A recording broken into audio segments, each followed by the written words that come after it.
بسم اللہ الرحمن الرحیم۔ ایک مسئلہ یہ ہوتا ہے کہ اگر ہمارے جہاں نماز کے اوپر تصویر بنی ہوئی ہے یا جس کمرے میں ہم نماز پڑھ رہے ہیں اس کے اوپر تصویر بن رہی ہے تو نماز کا کیا حکم ہے؟ دیکھیں، تصویر کے بارے میں نبی کریم صلی اللہ علیہ وسلم نے اس مسئلے کو بڑی اہمیت دی، کیونکہ زمانہ جاہلیت اور اس سے پہلے جو حضرت نوح علیہ السلام کے دور میں جو شرک اور بت پرستی شروع ہوئی وہ اسی تصویر کی وجہ سے شروع ہوئی تھی، تو اس مسئلے کے اوپر بڑی اہمیت دی گئی۔ تصویر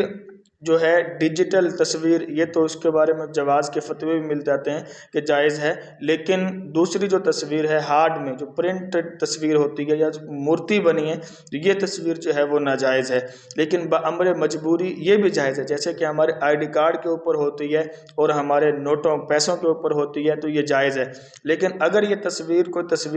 یہ تصویر جو امر مجبوری ہے تو جائز ہے، لیکن جو اگر کوئی تصویر جائے نماز کے اوپر کسی انسان کی تصویر بنی ہو یا کسی جانور کی تصویر بنی ہو، جائے نماز کے اوپر بنی ہو، یا جس کمرے میں آپ نماز پڑھ رہے ہیں اس کمرے کے دائیں بائیں آگے پیچھے کوئی جانور یا کسی کی تصویر بنی ہو، تو احناف کے نزدیک وہاں پہ نماز پڑھنا مکروہ تحریمی ہو جاتا ہے، یعنی آدمی نماز تو ہو جائے گی لیکن وہ نماز مکروہ تحریمی ہوگی، بندہ گنہگار ہوگا۔